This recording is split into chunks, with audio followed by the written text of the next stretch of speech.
오늘은 신명기 16장 9절부터 12절 말씀으로 감사가 넘치는 삶을 삽시다 이 제목 가지고 함께 말씀을 나누겠습니다. 여러분, 오늘 맥주 감사주일입니다. 맥주 감사주일. 작년에도 맥주 감사주일 있었고 그 전해에도 있었고 10년 전에 있었고 우리가 태어나기 전에도 맥주 감사주일은 계속 지켜져서 오늘에 이르기까지 되었습니다.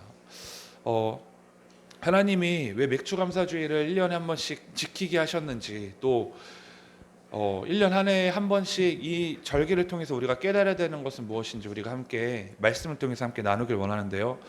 먼저 맥주 감사주일은 어떤 날일까요, 여러분? 우리가 매번 들어서 잘 아실 수도 있겠지만 먼저 우리나라의 대표 명절이 있습니다. 대표 명절은 설날과 추석이 있죠. 네. 이와 같이 이스라엘에도 대표하는 세 가지 명절이 있었어요. 절기가 있었는데, 자, PPT 한번 보시면 첫 번째는 무교절입니다. 유교절이라고도 하는데, 이스라엘 백성이 애굽에서의 노예 생활을 탈출하게 하신 것에 대해서 하나님의 은혜를 기념하는 날입니다. 패싱 오버라고도 하죠. 그래서 우리가 요즘 그 출애굽기, 수요일마다 출애굽기를 읽고 있는데 아마 곧 이 내용이 나올 것입니다. 그리고 수장절이 있습니다. 수장절. 하나님의 은혜로 추수해서 곡식을 거두도록 해주신 은혜에 감사해서 추수한 것을 가지고 하나님 앞에 감사의 예물을 바치는 절기를 수장절이라고 하죠. 그리고 오늘 맥주절 있습니다. 그 해에 생산되는 첫 곡물이었던 보리를 거둔 다음에 하나님 앞에 감사해서 지키는 절기입니다. 이 세 절기는 하나님께서 반드시 지키라고 성경에서 말씀하셨습니다. 우리는 이스라엘 사람도 아닌데 우리가 왜 지켜야 될까요? 하나님께서 이스라엘 백성들을 사용하셔서 우리 모두에게 주시는 메시지이기 때문이에요. 그렇기 때문에 오늘 맥주 감사주일의 말씀을 통해서 우리가 하나님 앞에 드려져야 될 감사가 무엇인지 함께 말씀을 나누겠습니다. 자, 우리가 맥주 감사주일에 대해서 더 깊이 좀 더 들어가 볼까요? 이스라엘 백성들은 열심히 농사를 지었습니다. 어떤 농사였냐면요, 보리 농사였어요. 보리 농사. 보리 농사였는데, 보리 농사를 열심히 지으면 보리가 열심히 자라나고 그 자라나는 것을 이제 추수해야겠죠. 그 보리를 그 해에 처음 추수한 것에 대해서 하나님께 감사드린다고 해서 보리 맥자를 쓰고 가을 추자를 써서 맥주 감사주일이라고 불렀습니다. 그런데 맥주 감사주일을 통해서 보리를 잘 자라게 하시고 수확하신 하나님께 감사드리는 것에서 끝나는 것이 아니라, 그러니까 보리에 대한 추수에 대한 감사에서 끝나는 것이 아니라 하나님께서는 이스라엘 백성에게 한 가지를 더 기억하라고 하셨죠. 16장 12절에 나오는데 제가 한번 읽어볼게요. 16장 12절, 너는 애굽에서 종되었던 것을 기억하고 이 규례를 지켜 행할지니라 라고 말씀하셨단 말이에요. 하나님께서 이스라엘 백성들에게 한 가지를 더 기억하라고 말씀하신 것은 무엇입니까? 바로 애굽에서 종으로 살았던 것을 기억하라는 말씀이었어요. 이것을 맥주절에 지켜라 라고 말씀하신 것이죠. 우리가 아까도 말했듯이 수요일에 출애굽기를 함께 나누기 시작해서 아실 것입니다. 이스라엘 백성들은 애굽에 포로로 있었죠. 그들이 그 포로 생활을 할 때 포로였기 때문에 가진 것도 없었고 자유도 없는, 인간답게 살지 못하는 삶이었습니다. 그랬던 그들을 하나님께서 구해주시고 인도하시고 또 자유를 주시고 지금 이렇게 보리를 추수하게 하셔서 풍족한 삶을 살게 하신 하나님을 기억하라고 하나님이 말씀하신 것입니다. 그냥 보리만 떡하니 추수했다고 감사하는 것이 아니라, 너희가 이전에 애굽에 종노를 하던 그때를 기억해봐. 내가 너희를 구해주고 너희를 지금까지 인도해서 지금 이렇게 보리를 추수하게까지 한 하나님을 기억하라, 하나님의 은혜를 기억하라 라고 말씀하신 것입니다. 그런데 왜 이렇게 하나님께서 지난 일을 통해서 자신을 기억하라고 하셨을까요? 어떻게 보면 굉장히 하나님 너무 지난 과거 가지고 너무 얽매이시는 거 아니에요? 라고 말할 수 있어요.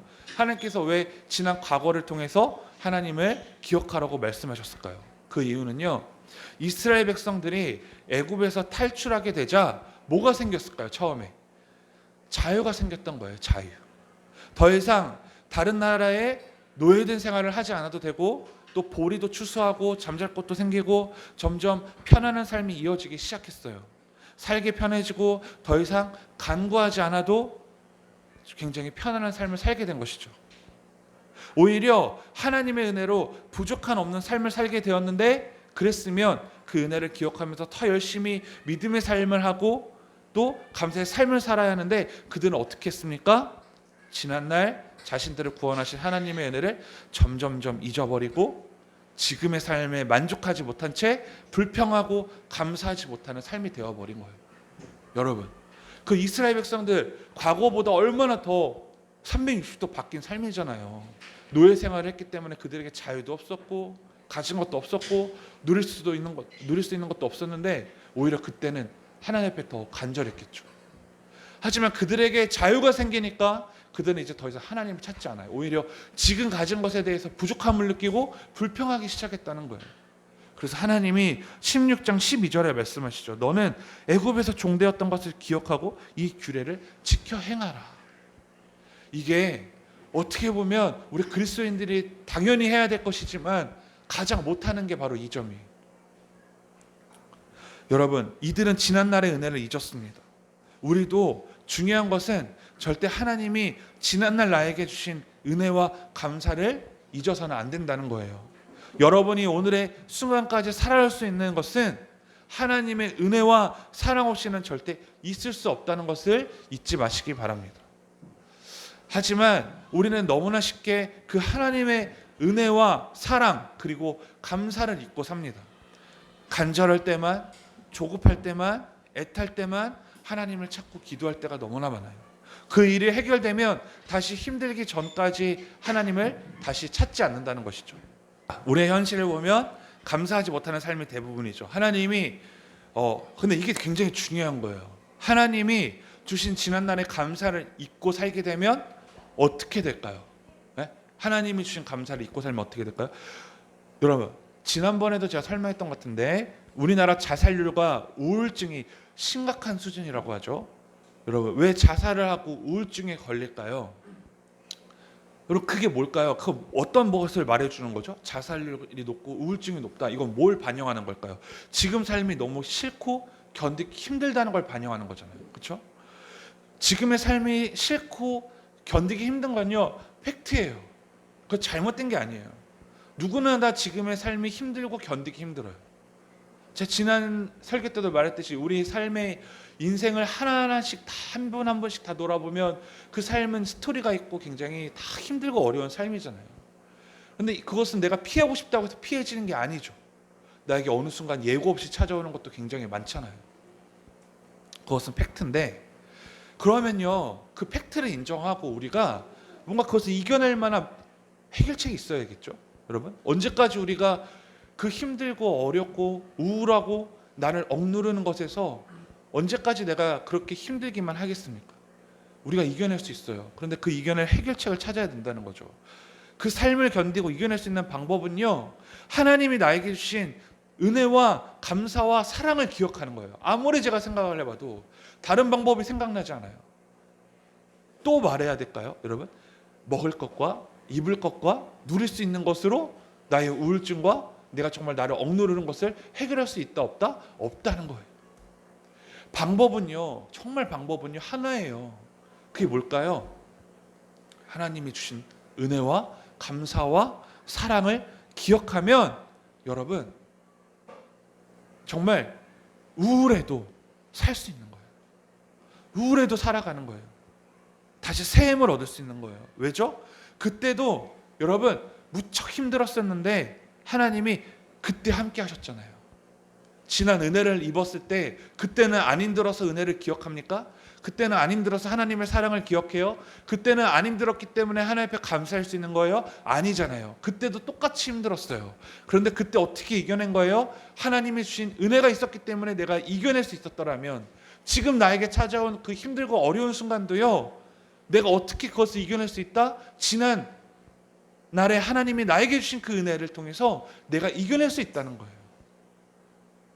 여러분, 그래서 하나님께서 그렇게 12절 말씀을 통해서 애굽의 종되었던 것을 기억하라. 하나님이 지금 이스라엘 백성들에게 너네 그렇게 종으로 살면서 핍박받고 학대받고 어려움 당했던 그 고통을 기억하라는 게 아니죠. 그 고통에서 내가 너희를 건져내고 이겨내겠던 것을 기억하라고 말씀하시는 거잖아요. 그렇다면 여러분 답은 나와 있어요. 내가 힘들지 않고 어렵지 않을 수는 없어요. 그 누구도 피할 수 없다는 거예요. 그것을 인정하십시오. 여러분 제가 제일 힘들 때가 뭐냐면요. 내가 나 자신을 인정하지 않을 때 굉장히 고통스러워요. 여러분 내가 정말 나는 이런 사람이야 라고 인정하지 않으면요.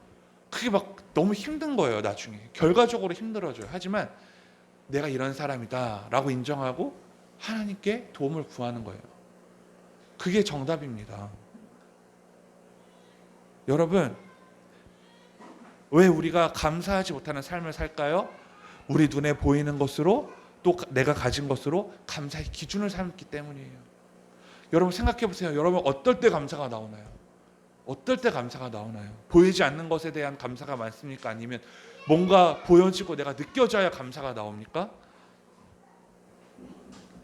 우리 눈에 보이는 것으로 또 내가 가진 것으로 감사의 기준을 삼기 때문에 내가 더 우울해지고 힘이 들 수밖에 없는 것입니다. 여러분 제가 저번에 한번 충격 먹었던 이야기를 제가 한번 나눴던 것 같습니다. 요즘 초등학생들 사이에서 이런 질문들을 하면서 서로 평가한다는 이야기를 듣고 기절할 뻔했어요. 어떤 이야기예요? 너네 집 몇 평이야? 너네 집 아빠 차가 뭐야? 너네 집 어떤 집이야? 라는 그런 질문이라는 것이죠. 심지어 아파트 메이커로 서로를 평가한다고 합니다. 제 아내 그 조리원 동기가 카페에 있었는데 그 카페 저희 동네에 굉장히 좀 고급진 브랜드가 있어요. 그 롯데성이라는 그 아파트 아시죠? 롯데성이라는 아파트가 있는데 그 거기 사는 엄마들이 그 어떤 카페에 있었는데요. 그 따로따로 앉아 있었대요. 근데 그 막 자기들 이제 롯데성 아파트 이야기하면서 그 옆에 있는 그 초등학교를 보내는데 그랬다는 거예요. 선생님한테 우리가 제안하자.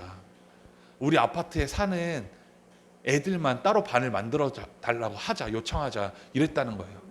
그래서 그분이 그걸 듣고서 그분은 예수님 안 믿거든요. 머리끄댕이를 잡아 흔들려고 했대요. 가서 너무 화가 나가지고 말도 안 되고 진짜 저러니까 애들이 막 그런 충격적인. 근데 제가 볼 때 이런 이야기가 다른 곳에서도 일어나겠죠. 그렇죠? 우리가 뉴스나 어떠한 뭐 매체를 통해서 듣잖아요. 빈번하게 듣잖아요. 정말 말도 안 되는 그러한 일들이 일어나지 않습니까? 여러분 그런데 그 아파트에 살면요. 그렇게 대단한 아파트에 살면 고난이 없는 평생 감사가 넘치는 삶이 될까요? 여러분 우리나라에서 제일 비싼 아파트가 어디입니까? 예전에는 뭐 타워팰리스 뭐 이런 데였는데 지금 그보다 더 비싼 데가 생겼겠죠? 롯데 잠실의 롯데 그 뭐죠? 롯데타워에 있는 그 꼭대기층에는 막 사람들이 산다며요. 네, 그런 아파트에 살면 고통이 안 올까요? 평생 감사하며 살 수 있을까요? 아니라는 거예요. 그런데 왜 감사의 기준을 그걸로 삼을까요? 여러분 작년인가 재작년에 코로나 전에 제 아내와 제가 이제 좀 운동을 하고 싶어가지고 헬스장을 알아봤어요. 그런데 기왕이면 좀 이렇게 선생님한테 트레이닝을 받고 싶어가지고 이렇게 좀 몇 군데를 돌아다녀봤는데 그 중에 한 군데가 굉장히 큰 데였어요. 아내랑 제가 이제 들어가서 좀 상담을 받고 싶어서 왔습니다. 그랬더니 다른 데 같은 경우는 그냥 서서 이렇게 그 트레이닝 선생님과 이렇게 대면해서 얘기했는데 그분은 어떤 방으로 데리고 들어가더라고요. 들어가 봤더니 굉장히 삐까뻔쩍하고 소파가 나를 이렇게 쫙 감싸주더라고요. 그리고 막 다른 데 음료수도 안 꺼내줬는데 막 오렌지 주스도 굉장히 고급 잔에다 따라주고 그래서 와 여기 되게 진짜 괜찮은 데다 속으로 이랬죠. 근데 이제 막 여러 가지 설명을 해주면서 그분이 하시는 말씀이 저희 헬스장은 가입비가 있는데 800만 원입니다 이러는 거예요. 그래서 어떻게 했을까요? 전혀 당황하지 않은 채 그래요? 그렇군요. 네 그거 뭐 책자 하나만 주세요. 이제 당황해하면 창피하잖아요. 속마음이 이랬죠. 뭐야 1년에 회비가 800만 원이어도 이해가 안 되는데 가입비가 800만 원이라고? 굉장히 놀랐어요. 근데 아내랑 이제 놀라지 말자 이 말도 안 했는데 아내도 굉장히 태연한 척하면서 그래요? 네, 그 책자 하나만 주세요. 집에서 좀 보고 오겠습니다. 그리고 나와서 빨리 도망가자. 그리고 막 뛰어갔던 생각이 납니다. 여러분, 그런데 그런 것들을 누리며 살면 과연 고통이 안 오고 감사가 넘치는 삶을 살겠습니까? 아니요. 아니라고 생각해요. 그런데 너무 아쉬운 건요, 그게 전부라고 생각합니다. 그래서 돈과 명예와 대학, 이런 모든 것들이 감사의 기준으로 삼게 되고, 또 그 기준대로 되면 나는 행복한 사람이고, 아니면 나는 어떤 사람이에요? 불행한 사람이다 라고 생각한다는 거예요. 내 삶에는요, 그런데 여러분, 분명히 감사가 있어요. 그런 것들이 없어도 내 삶엔 감사가 있어요. 감사가 있는데 잘못된 기준의 감사를 찾다 보니까 당연히 내 삶에 뭐가 없는 거예요? 감사가 없는 거예요. 내 삶엔 분명히 감사가 있고 감동이 있다니까요. 그런데 자꾸 내가 어떤 감사의 기준을 삼아요? 세상적인 것들, 내 눈에 보여야 되는 것들, 사람들이 나를 통해서 부러워야 되는 것들, 그런 것들이 나의 감사의 기준이 되다 보니까 당연히 내가 하나님 앞에 감사할 수가 없죠. 이거 감사하면 이상한 거예요. 오히려 그게 감사가 기준이 아닌데 어떻게 감사가 됩니까? 여러분, 가룟 유다, 우리 매번 보는데 가룟 유다 볼까요? 저는 가룟 유다를 통해서 많이 배워요. 가룟 유다, 자신의 삶이 더 괜찮은 삶이 되고 싶어서 어떻게 했어요? 예수님을 은30이 팔아 넘겼어요. 은30이 생기면 자신의 삶은 감사가 넘치는 삶이 되는 줄 알았겠죠. 하지만 그의 삶은요, 은30을 얻었지만 자살이라는 비극의 삶으로 삶을 마칩니다.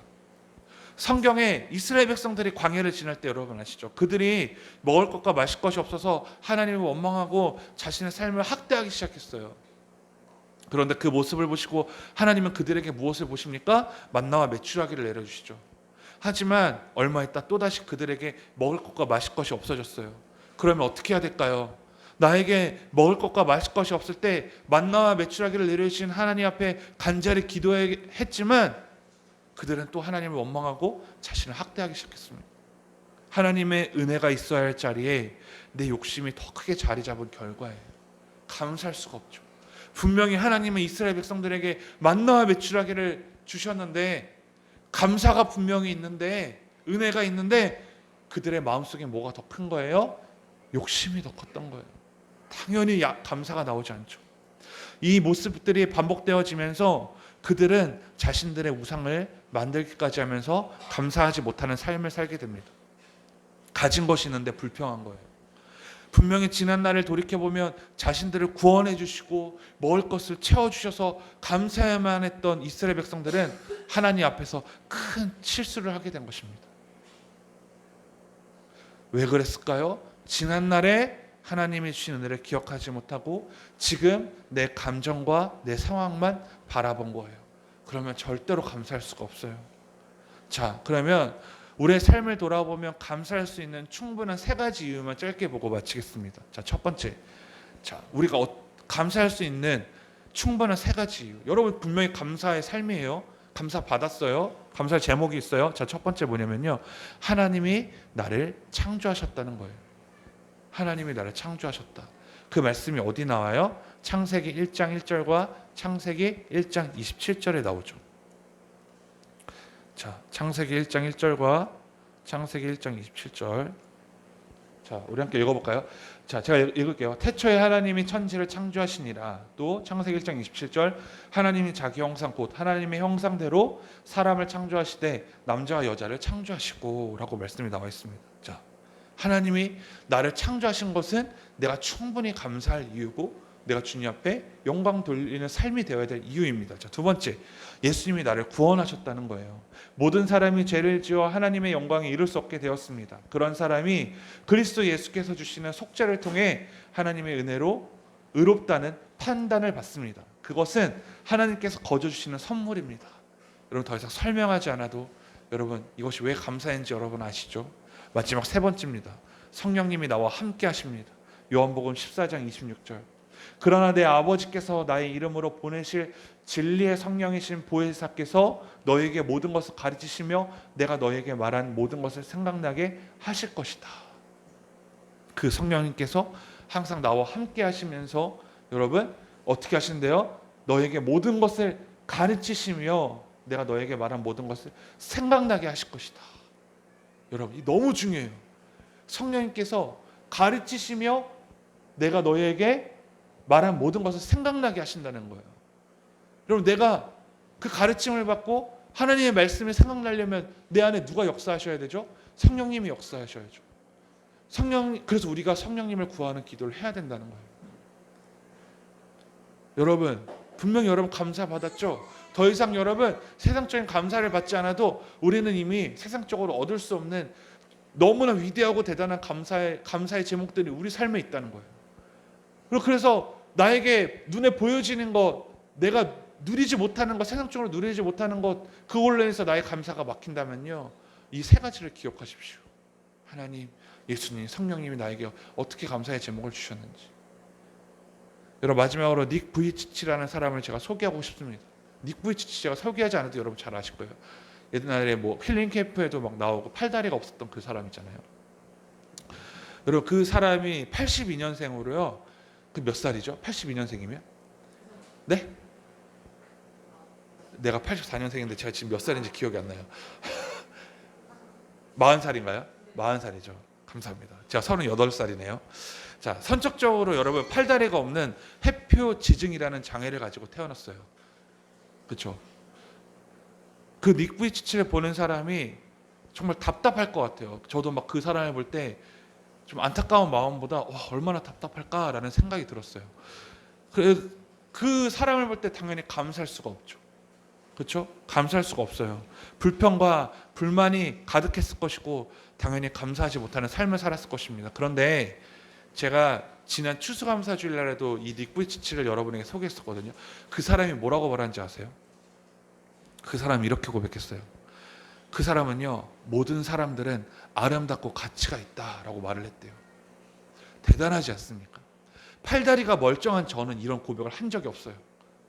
모든 사람들은 다 아름답고 모든 사람들은 다 가치가 있다. 정상적인 몸을 가진 사람이 하기 힘든 말인데 팔다리가 없는 사람에게서 너무나 감사의 말씀이 나온 거예요. 거기에 더 놀라운 건 이 닉 부이치치라는 사람에게 뭐라고 말했냐면요, 자신에게 한계를 두고 싶지 않다면서 승마, 골프, 축구, 스카이다이빙까지 도전하고 해냈다고 합니다. 그러면서 그 사람이 힐링 캠프에 나와서 한 이야기가 너무나 대단해요. 뭐라고 했냐면요, 지금 가지고 있는 것에 감사하세요 라고 말했다는 거예요. 지금 가지고 있는 것에 대해서 감사하세요. 이 닉 부이치치를 보면서 우리가 무엇을 깨달을 수 있을까요? 진정한 감사는 부와 명예, 내가 가지고 싶은 것이 채워졌을 때가 아니라 내가 어떻게 이 자리에 있는지, 내가 어떻게 구원받았는지, 내가 예수 그리스도 안에서 어떤 소망을 가지고 살아가고 있는지를 진정으로 깨닫는다면 진짜 감사가 나에게서 나올 것이라는 거예요. 매일매일 내가 가진 것에 감사하고 사소한 것까지 존재의 가치와 소중함을 느낀다면 감사가 넘치는 삶으로 행복해진다는 것을 여러분 믿으시기 바랍니다. 내가 왜 불행할까요? 내가 가진 것에 대해서 감사하지 못하기 때문이에요. 사랑하는 여러분, 감사가 넘치는 삶이 되고 싶지 않습니까? 나를 지으신 하나님, 나를 구원하신 예수님, 나와 함께 하신 성령님이 내 안에 계신다는 것을 느끼는 사람은 감사할 수밖에 없다는 것을 믿으시고 이 모든 은혜를 잊지 않는 드림교회 성도님들과 우리 드림교회가 되기를 간절히 소망합니다. 우리 함께 기도합시다.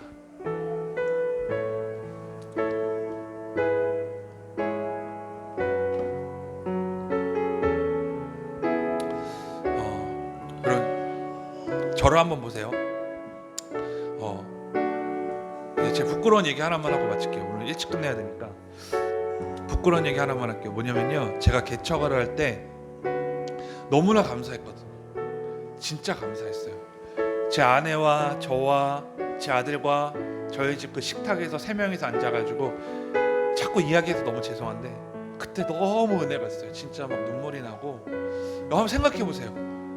이렇게 뭔가 차려진 것이 아니라 아무것도 없고 진짜 세상이 말하는 그 맨 땅의 헤딩, 정말 광야에 놓여져 있는 것 같은 마음. 나는 어디서부터 시작해야 되고, 내 2살 난 아들이 있는데, 그리고 내 아내는 아직 그 휴직 중이어서 우리는 재정적으로 아무런 도움이 없는데 거기서 내가 개척을 한 거예요.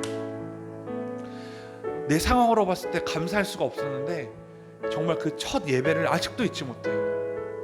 첫 찬양을 아직도 잊지 못하고 첫 말씀을 아직도 잊지 못해요. 가진 것이 없었는데도 감사했어요. 그런데 저에게 이 말씀을 준비하면서 지금 드림교회 담임 목사로서 나는 정말 감사하는 삶을 살고 있는가라는 생각을 하게 됩니다. 해봅니다. 넓진 않지만 이렇게 예배당이 있고 또 우리 성도들이 있고 저 잠옷실이 꽉 찰 정도로 하나님이 아이들을 보내주셨고, 물론 지금 코로나로 인해서 우리 성도들이 많이 나오지 못하고 있지만 그래도 하나님이 우리 드림교회를 통해 일하시고 역사하시는 것에 대해서 더 발전적으로 이렇게 성장시키셨는데 정말 감사하고 있을까라는 그 질문에 아무것도 없이 첫 예배를 드릴 때보다 감사가 부족해요. 훨씬 많이 부족해요. 그래서 내가 왜 감사가 부족할까라는 생각을 해봤을 때 내 욕심 때문이에요. 우리 교회에 더 많은 부흥과 더 많은 확장과 많은 사람들에게 보여주고 싶었던 솔직한 나의 마음이 내 안에 있었던 거예요. 그러니까 감사가 나오지 않았어요. 그래서 회개하게 됩니다. 여러분, 오늘 이 시간에 기도할 때 내 안에 욕심을 버리고 하나님 예수님의 성령님으로 충분히 내 안에 감사가 이루어질 것을 믿는 믿음 안에서 우리가 기도했으면 좋겠습니다. 우리 시간에 기도하고 마치겠습니다. 우리 함께 기도합시다.